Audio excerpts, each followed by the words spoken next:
It is time to get out of pocket.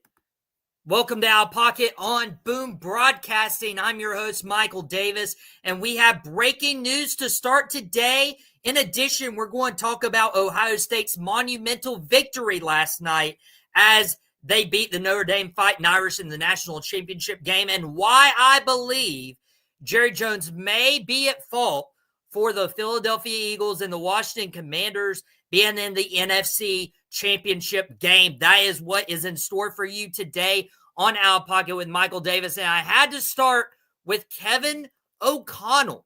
This news broke right before we went on the air within the last hour that Minnesota and their head coach Kevin O'Connell have agreed to a multi-year extension. There's no number. There's no how many years he's extended. There's no price tag that's been reported because this is as fresh as the news gets.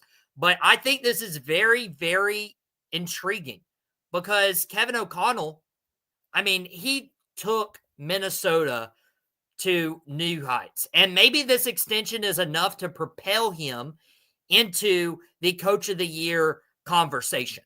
And that's where it looked like it was heading. Of course, he was the offensive coordinator for Washington back in their final years, the Washington Redskins, before they became the Washington football team and then the Washington Commanders. He was under Sean McVay as an offensive coordinator as well with the LA Rams, and then came into Minnesota. And he went 13-4 his first year, lost in the wild card game to the Giants. Went 7-10 last year, third in the NFC North, and then had his best year, 14-3. That wasn't even good enough to win their division just because of how good Detroit was. And then they lost to the Rams in a pretty embarrassing wild card game. But if you look at what this team was, when J.J. McCarthy was their first-round draft pick and he goes down with an ACL injury and you're left with Sam Darnold, come on. Come on. Like, if you do anything that year, you deserve high praise. And you guys can comment if you're watching live on Boom Broadcasting today. Jason from 3 from Deep, he had a decent year, lock up a young coach, and that is true. Finished his third year with the organization, 34-17 in 3 years. You're going to want to keep a coach that is winning 2/3 of his games, especially in the NFL. So it's a very good decision for the Minnesota Vikings to keep Kevin O'Connell. We'll talk about the Dallas Cowboys and their coaching search, a name that was brought up, and why that might not be the best name. But when it comes to the college football ranks, we talked about this yesterday. We've talked about this for several weeks. After Ohio State lost to the Michigan Wolverines for 4 consecutive years, and in Jim Harbaugh's first year away from the team, as Harbaugh has went back to the NFL ranks to coach the Los Angeles Chargers, we, as well as a lot of other people, were calling for Ryan Day's head, but instead, Ohio State and his football team saved the day, and they saved Ryan Day because Ohio State did win their national championship game last night. If you guys were split screening between Monday Night Raw and this national championship game, Ohio State and Notre Dame, the first ever college football playoff featuring the 12 best teams in the college ranks, and Ohio State benefited greatly. Now, when we had this college football playoff, we looked at all the teams and we're like, okay, so it won't just be the Ohio States. It wouldn't just be the Alabamas, the Georgias, the so on, the so forth. Like you were actually prepared for, some new blood in the college football playoffs. See what other teams would do if they were given the opportunity. Well, that was not the story this year. With 12 teams, you had, teams you probably wouldn't see in a typical college football playoff. Arizona State, Boise State being 2 of those. Win their conferences definitely helped. Tennessee potentially being another one. SMU, Indiana, sometimes not even Notre Dame. And how it worked out this year was when we thought that a team was going to be able to show that they belonged with the Blue Bloods, a Blue Blood saved their head coach because it was all doom and gloom for Ryan Day after losing to Michigan. And If the season ended right there, which it very well could have been, Ohio State was an 8 seed in this college football playoff. An 8 seed. And so you could have totally convinced me their season would have been over last year. Ryan Day gets fired, and they're looking for a new head coach. That wasn't the case. You go and you play Tennessee, who you just blow the brakes off of. And then you play Oregon, who hadn't lost the entire year, and you blow the brakes off the 1 seed, undefeated Oregon Ducks. And then you play the Texas Longhorns, who their only 2 losses this year came to the Georgia Bulldogs, and you beat the Longhorns pretty significantly. And then you play Notre Dame, who is riding a high with Riley Leonard at quarterback, the transfer out of Duke, who's riding a high with the young coach Marcus Freeman, who has turned that program around, and you basically blow off the brakes against Notre Dame in the college football playoff national championship game down in Atlanta. This was the Ohio State's 7th national title, their first since 2014. So just think about how long it has been since 2014. Dak Prescott got drafted in the NFL. Ezekiel Elliott got drafted in the NFL. That is how long it has been. Tony Romo was starting at quarterback for the Dallas Cowboys. Tom Brady was still here. Peyton Manning was still here. Ben Roethlisberger was still here. Drew Brees was still here. That's how long that 11-year drought was for the Ohio State Buckeyes. And it couldn't have come at a better time if you were Ryan Day, because you saw this team rally behind their coach. They heard all the news. You can't convince me otherwise. They heard everything you needed. Jason saying Ohio State just had too much talent on that team. They would have beat Michigan. This team would have just been a juggernaut. That is true. If they had beaten Michigan, and that's the whole thing. If you're the coach of the Ohio State Buckeyes, you need to beat Michigan. And since he didn't do that, this 12-team playoff saved Ryan Day's job. And it was because the players rallied behind him. You had Will Howard, 17 of 21, 231 yards, 2 touchdowns. You had Judkins, 11 carries, 100 yards, 2 touchdowns. Travion Henderson had 49 yards himself on the ground. Jeremiah Smith, that rookie wide receiver, he is Megatron-like, 5 catches, 88 yards, a touchdown. He is going to be a top 5 draft pick in the NFL. And I'm only saying top 5 because there might be quarterback needy teams when he comes out of Ohio State and comes out of college. And Emeka Egbuka going to the NFL this year, he did lose a fumble, but he had 6 catches, 64 yards, and that defense showed up. 2 sacks, 7 tackles for a loss, and they decided that they were going to have Ryan Day coaching their team next year. And that wouldn't have been the case if Ryan Day had failed. And now we turn to a team that had failed this year. And it doesn't make me feel good. You see the pennant in the background of Dak Prescott. But I have to talk about this. I have to talk about this very unbiasedly.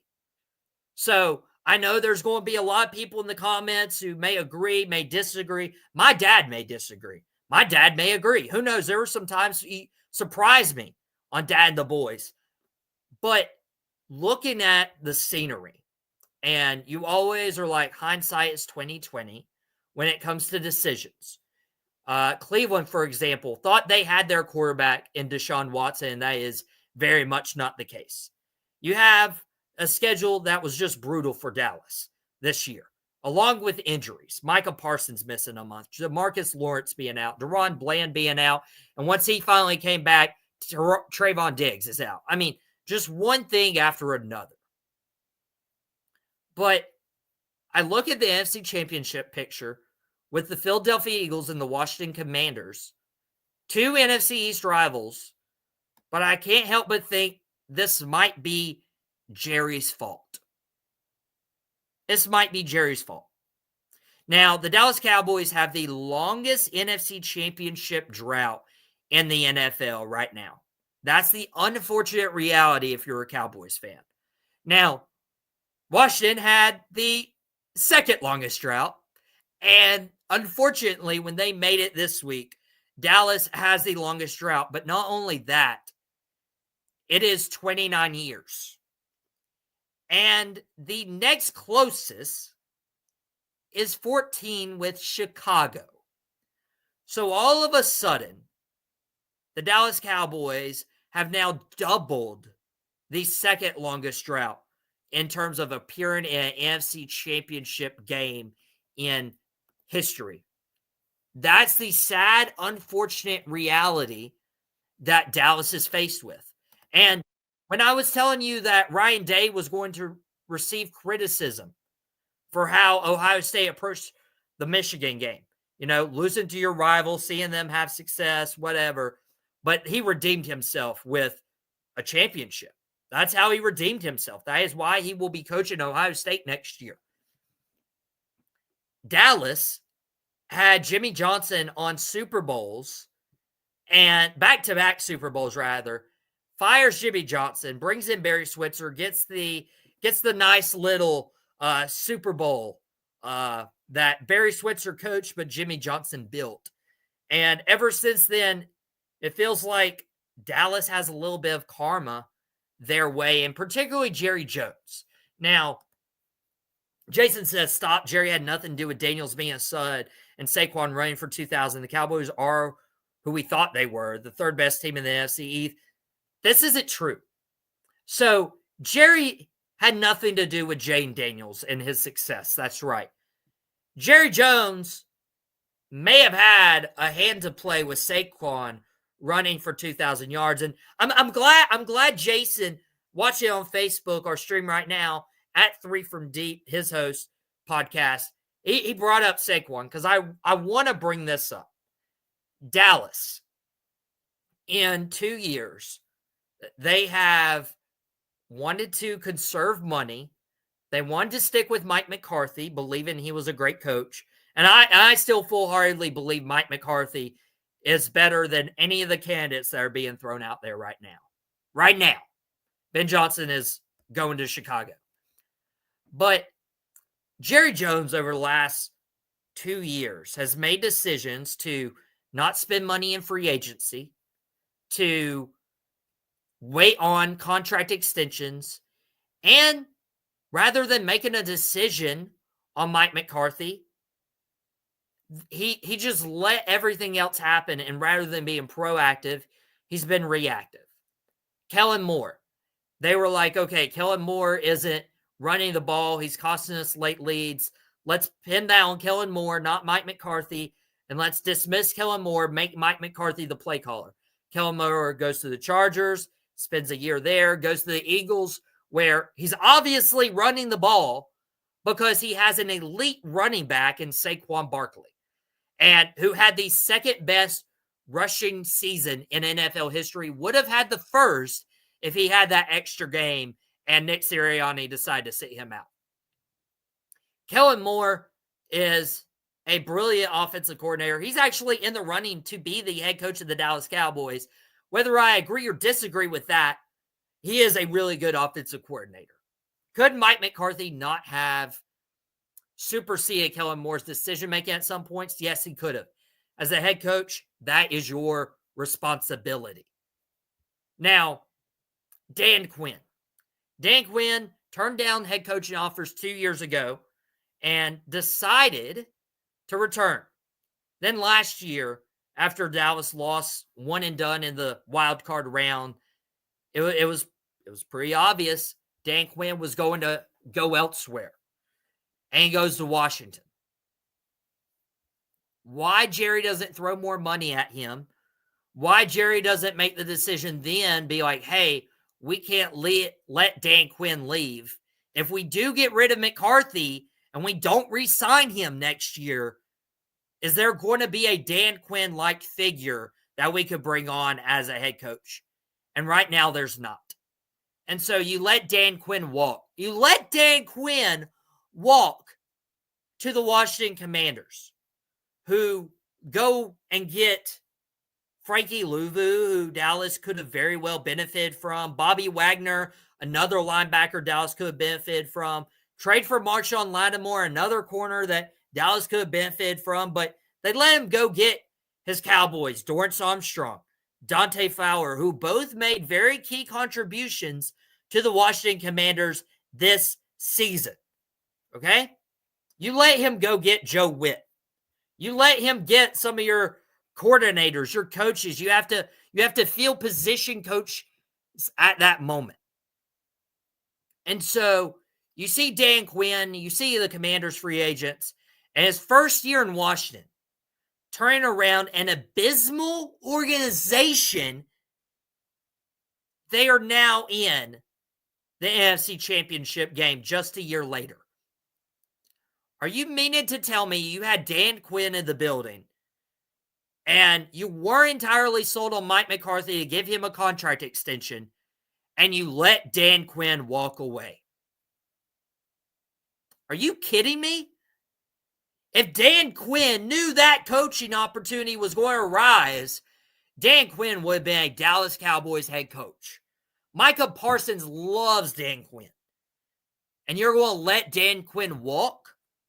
And then take coaches, take players with him, and help contribute to an NFC Championship appearance for that organization in your division? That was a mess up. But you didn't entirely know that Dan Quinn was going to have that success in Washington. You didn't entirely know that you were going to give up on Mike McCarthy. You didn't entirely know, so on and so forth. But when you look at your own team and you see that your own team would benefit greatly from a running back, and you have high-profile free agents like Derrick Henry on the market, Josh Jacobs, and you don't even bring them in for an interview. Derrick Henry going to Baltimore hurt, but they're out of the playoffs. Also, Derrick Henry and Lamar Jackson, unless you meet in the Super Bowl, you're only going to have to play them once every 4 years. Saquon Barkley goes to your division rival,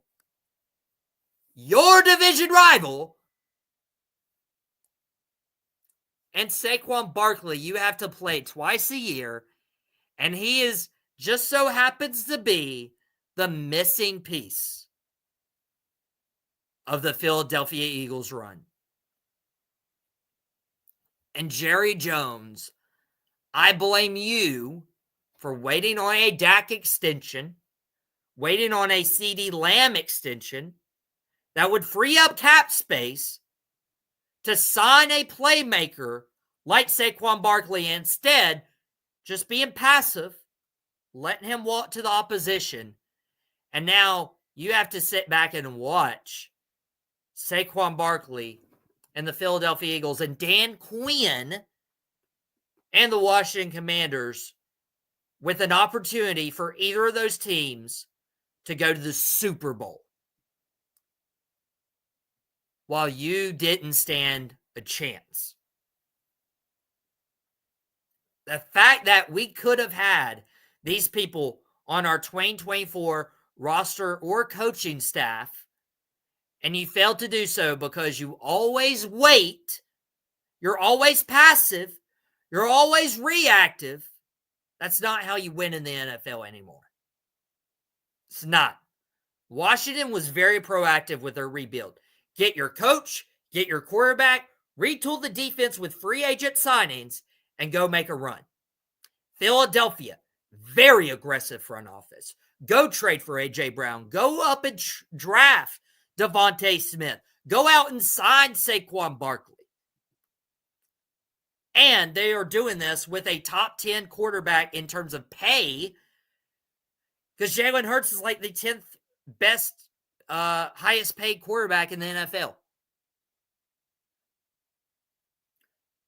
So you can't tell me that you can't allot your roster to fit your strengths. You can't allot your roster to compete in the NFL. Yes, you can.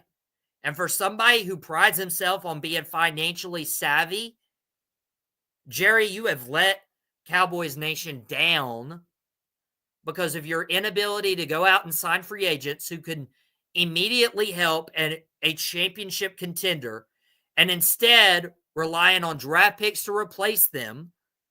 And then you see guys like Tyler Guyton, who still needs to develop, Marshawn Nealon, who didn't have enough time to acclimate himself to the team, Cooper Beebe, who showed flashes, but you just lost so many pieces and you failed to replace them. And now you might have Kellen Moore as your head coach, which is okay. We'll see how that goes. And you're thinking about promoting Brian Schottenheimer as offense coordinator, who did basically nothing this past year. Mike McCarthy was calling plays. Brian Schottenheimer wasn't even doing his job as an offensive coordinator. I mean, how is all I'm going to say. How? And Jason's saying Jerry will not change his way of doing what Jerry wants to do. History repeats itself. Same mistakes, different year. And make no mistakes about it, guys. When I comment, and Jason's a diehard Giants fan, he has as much reason to be hurt and complain as I do. Complaining about the Cowboys or what they're doing or what they're not doing is not me saying, oh, I'm not a Cowboys fan. That is not true. But you know what? I do believe in accountability. I do believe that if you are going to buy the team and be this guy to where you say that you buy an occupation, well, do the occupation. If you don't want to go out and scout talent or look at free agents, then pass that off to somebody else. That's all I'm saying. That's all I'm saying. If you make a purchase, you can do whatever you want. But you're impacting people's livelihoods. You're impacting people's legacies. You're impacting people's checkbooks. You're impacting people's happiness when it comes to the organization, the fan base. I mean, if you want to buy an occupation, go buy Walmart. Go buy a local restaurant and you can be the GM and you can handle all of that. But Jerry, you had a responsibility when you said the words all in last year. And to me, the last 2 years haven't looked like all in, because you know what all in looks like? Philadelphia and their aggressive front office. Washington and their worst from first rebuild with a head coach in his first year with the team and a rookie quarterback, both with opportunities to go to the Super Bowl, and both looks like they are set up for success in the future, while the Cowboys are looking for a head coach, maybe a change in scheme, and they don't entirely have the full picture on where to go from here. Where I go from here, I'm still a Cowboys fan. Ranting and holding Jerry accountable doesn't change that. Don't you worry. But I do want them to be held accountable. Jason bringing some breaking news that Josh McDaniels back as the offensive coordinator of the New England Patriots. Wow, that news just came in. Thank you for breaking that news right here, Jason, the host of Three from Deep. Very well, good show. A good friend of the show, has been on here quite a while. Josh McDaniels joining Mike Vrabel in New England. Mike Vrabel hired as the head coach. Could have been a great candidate for Dallas, by the way. And Josh McDaniels is going back to New England. Josh McDaniels as an offensive coordinator is good. Him as a head coach just isn't worth it. And I'm afraid that Kellen Moore would produce the same results as a head coach. But you never know. You never know. We'll hold that reserving. But we have breaking news. Josh McDaniels back to the Patriots as the offensive coordinator. Kevin O'Connell reaching an extension with Minnesota. And Cowboys still looking Brian Schottenheimer rumored to be a lead candidate for the position. So we'll be following that as we go on. Guys, this does it for Out of Pocket today on Boom Broadcasting. Appreciate you guys, and we will be back here on Thursday. Well, that's it. I really hope you enjoyed it. We had a ball making it. Thank you very much.